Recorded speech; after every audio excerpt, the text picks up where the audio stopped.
What's up everyone, that guy right there is MarkHawk, and today we're doing a quick side-by-side with the GoPro Hero4 Silver Edition up against last year's GoPro Hero3 Plus Black Edition, and we're going to be putting these cameras through a variety of tests so you can use any of these quick links to jump to the section you're most interested in. Otherwise, sit back and we'll start playing them all in just a second, or you can press that play all button in the bottom right. We're going to start off by taking a look at both of these cameras running 2.7K at 30 frames per second. Now both of these cameras do have Pro Tunes enabled, which will give us a higher bitrate on both of these cameras. I believe it's around 45 megabytes per camera. And they both have the GoPro color grade selected. Now in this first portion we're really kind of focusing on depth of field. Now last year's Hero3 Plus Black kind of got criticized because it had a really sort of shallow depth of field. Everything that was within like 6 inches to 5 feet was really sharp, but anything past that got really soft. And if you look at the Griffith Observatory here on the right, you'll actually notice that that still is true even with future firmware updates, and even in the bushes and stuff like that. Everything is kind of soft and fuzzy, but if you look on the Hero4 Silver, everything remains crisp and really clear throughout the entire shot.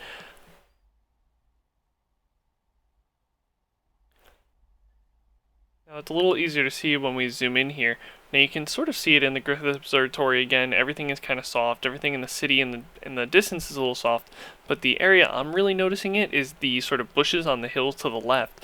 On the Hero4 Silver, you notice each individual branch and leaf. It's a lot crisper. It's a lot sharper. There's a lot more detail in there. While on the Hero4 Black, a lot of that gets kind of muddy and a little lost in there.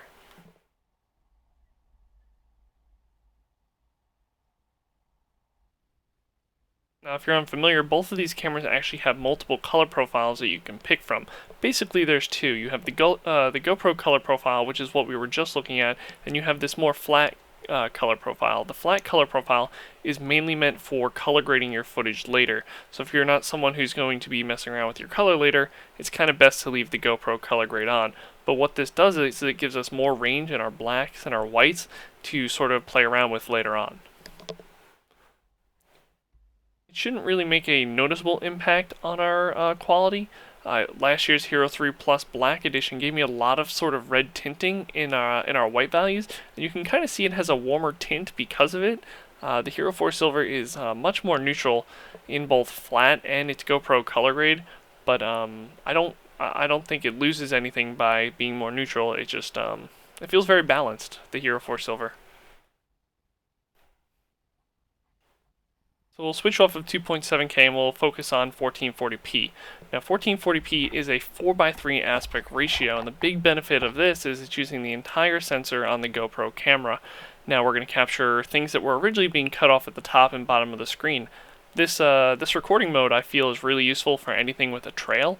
So if you're doing like snowboarding, mountain biking, you capture everything from what's beneath your feet to everything in the sky, and that way you don't have to worry about having the camera pointed too far low or high. However, I've kind of noticed when I'm filming in 1440p mode, there's a slight hit to the quality of the footage compared to filming at 2.7K. It's not enough of a quality bump to sort of prevent me from using 1440p mode, but it's not the absolute best quality I can get out of this camera. And that reigns true on both of these cameras. And we're going to see the sort of same issues that we saw before with the Hero3 Plus Black at a distance is a little softer compared to the Hero4 Silver. But the Hero4 Silver has lost some of its detail and sort of edge quality and stuff like that. And we'll just jump through these next two sections real quick. It's really just the difference between 1080p 30 frames per second compared to 1080p 60 frames per second. So we'll keep the same sort of position and stuff like that. And in a second here, we'll just bump it up to 60 frames per second and just see if you notice a hit in the quality. I don't think it's too impactful, but there is a slight hit on quality when you bump up to 60 frames per second. And in theory, you're also losing some more light because you're now having your shutter go twice as fast. So if you're in a low light condition or even underwater, sometimes it's more beneficial to stay at the lower frames per second. Usually with underwater though, 60 frames per second is fine, but if you're in murky water, you might want to switch over to 60. Now here we're going to test some of the up-close focus. Like I was saying before, the Hero3 Plus Black had amazing up-close clarity. The Hero4 Silver has a really good amount of clarity all throughout the shot. It's sort of a really good infinity focus, but it isn't as sharp as the Hero3 Plus black at very close sharpnesses. Now we'll zoom in here in a second, and when I do, take a look at sort of my sort of facial hair on the Hero 3 Plus Black. You'll notice there's a lot more detail and clarity, while some of that gets lost in the Hero 4 Silver. Actually, I think we come back to that later in photos and stuff like that. But again, just notice that both of these cameras aren't really terrible at up-close focus. I do personally feel that the Hero 3 Plus Black has a really big advantage at up-close focus. So if you have multiple cameras and you're wondering which camera to sort of face towards you or the closer subject, maybe go with the Hero 3 Plus Black and leave the Hero 4 Silver for long distance stuff. And it's also good, you know, if you're hooking up the Hero 4 Silver to a drone. Now, you guys are probably familiar that both of these cameras have multiple field of views. Now, we're just going to quickly jump between the 4 defaults. You have the wide, which is what you're going to be filming in probably 90% of the time.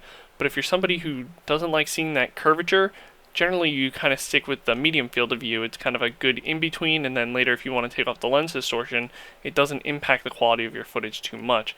Now, you can also switch to narrow, which in my opinion is not very good for when you're filming, mainly because it feels like you're slightly zoomed in. So when you sort of pan left and pan right, you kind of feel like the camera is sort of disjointed from your subject. And then there's also the super view mode, which again is available on both of these cameras. And what that's going to do is it's going to use that sort of 4:3 sensor that we mentioned earlier at 1440p, but now it's squishing the top and the bottom into a 16:9 aspect ratio. So you still get all that information, but you get some added distortion. So here's all 4 of those side by side, just so you get a rough idea on what you're getting and what you're losing between all of these different modes. But again, you guys are probably familiar with this, but we'll just kind of show the differences here and show a type of hit and quality that you'll be noticing.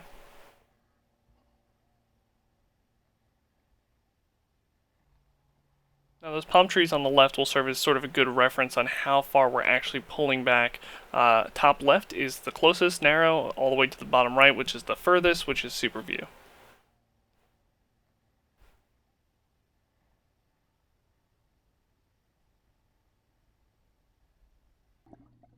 As we hop underwater, it really shouldn't be a big surprise that both of the cameras perform really well underwater.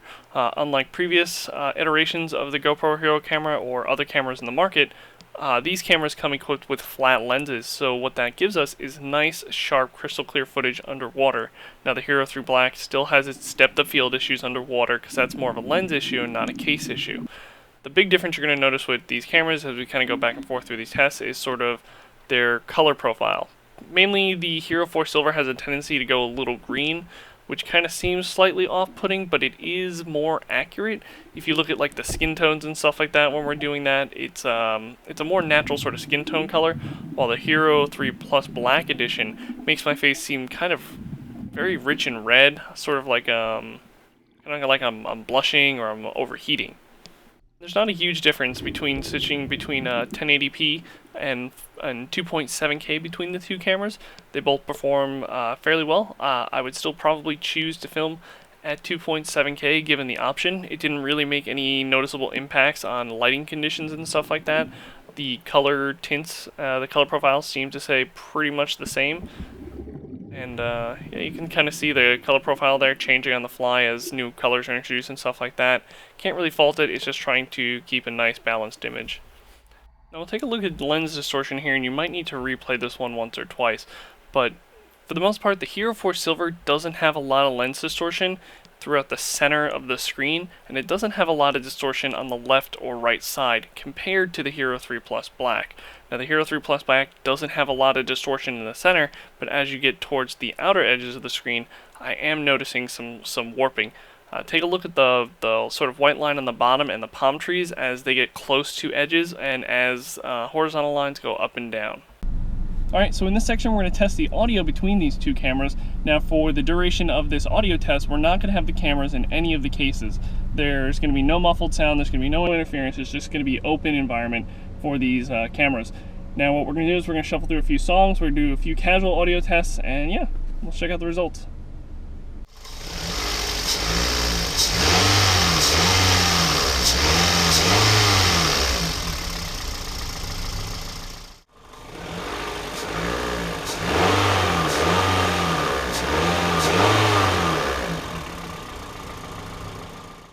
Just won't turn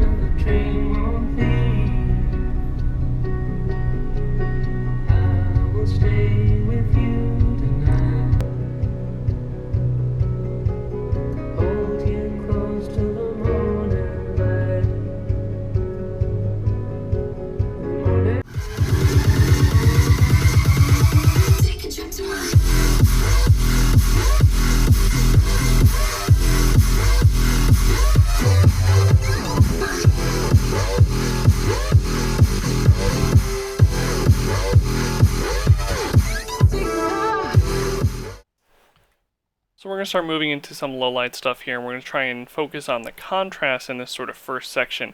So basically what we're trying to see is if we have a bright light source in the background, is it going to really upset things in the foreground.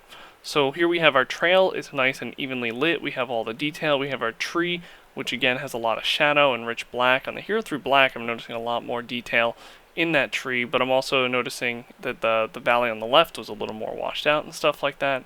And the same thing here. Basically, both of these cameras are performing really well. This is a test I used to perform way back in the day, because when we would have these bright light sources in the background, either the background would be completely washed out, or the foreground would be completely crunched. All of our blacks would just be way too dark and stuff like that. Both of these cameras are compensating for both of that really well. So as we zoom in here, like, you'll notice there's a bit of softness again on the Hero3 Black. Look at those sort of bushes where those palm trees are starting near the trail and stuff like that. But we have a good range of colors and stuff like that. We have a lot of good white values and black values. Again, this valley, you know, back in the day, and if you look at some of our Hero 4 like three-way comparisons, the Hero Basic Edition is just crunching out a lot of this valley. Like, it's basically just all black. There's no detail whatsoever. Here we have a ton of detail. We can see all the bushes and stuff like that. We can see the city. Oh, there's a transformer that I catch exploding somewhere in this shot. Should pop. There it is. Pretty cool. But yeah, you'll notice that we have a good range of detail. Sure, it's not great because we're getting into low light conditions, but it's actually doing really well in my opinion. I know I say that a lot, but it does look really good. There's a lot of range and stuff like that. There's a lot of room to play around with here. And this was one of my favorite shots from the few days we were filming. I really like this sort of trail that goes right into Griffith Observatory. Now again, we're still filming at 2.7K, 30 frames per second with the GoPro color mode enabled, but I love all the values that we're getting out of these rocks. We have a really good dark area on the left that we still have a bunch of detail on. It's not completely lost, and on the right side of the mountain we still have a little bit of sunlight hitting those trees and stuff like that, and it's not getting completely washed out, and there's a lot of good saturation in there. And I think both of these plates look really cool, but man, the Hero4 Silver just looks fantastic. It does really good things with colors as you're getting into low light conditions, and I really like how that image looks. And it's not just flooding it with grain like we've noticed with the Hero4 Black. It just is a really good solid image.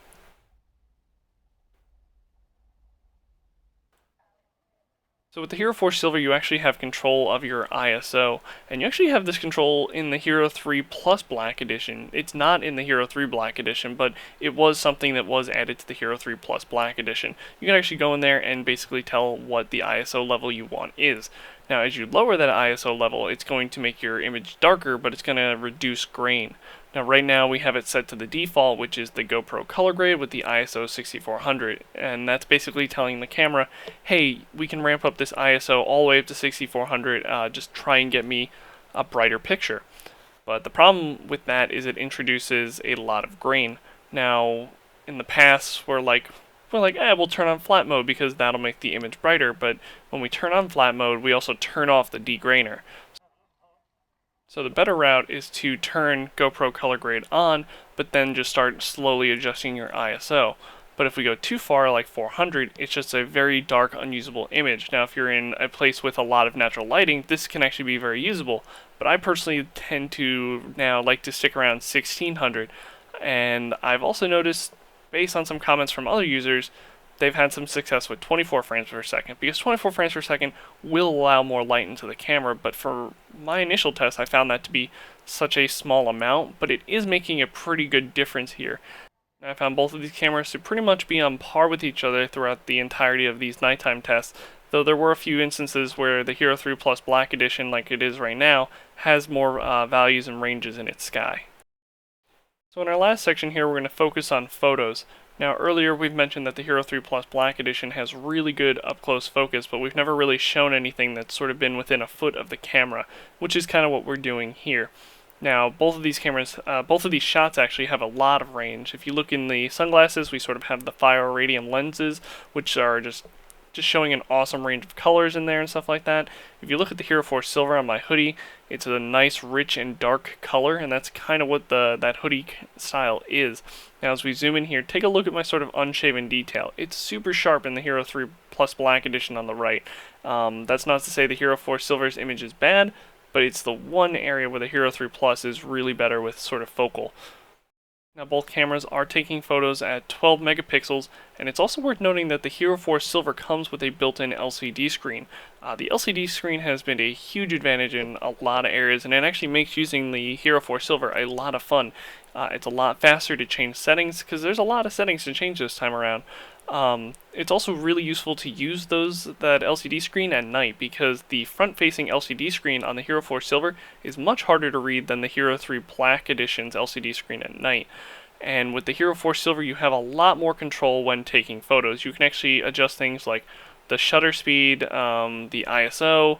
You can adjust the ISO with the Hero3 Black, but you can't tell the shutter speed to stay open at multiple intervals.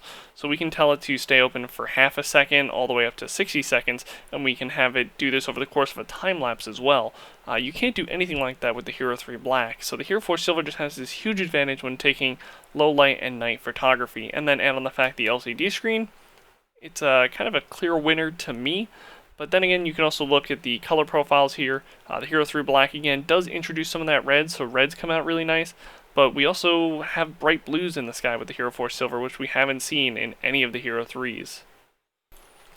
And while the Hero4 Silver can't take raw photos, we can actually enable its flat color mode again to do logarithmic style photos. So we have a little more control later on when we want to sort of color correct our photos ourselves.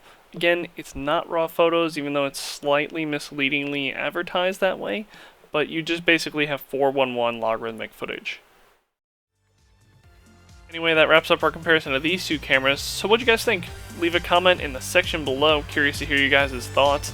If you guys found this video useful, please like and subscribe, and if you found it super useful, hop on over to our Patreon page, which is popping up any day now, and help keep the lights running and the more action camera coverage coming as we roll into 2015 here. And yeah, on that note, have a good holiday season, guys, and I'll see you out there.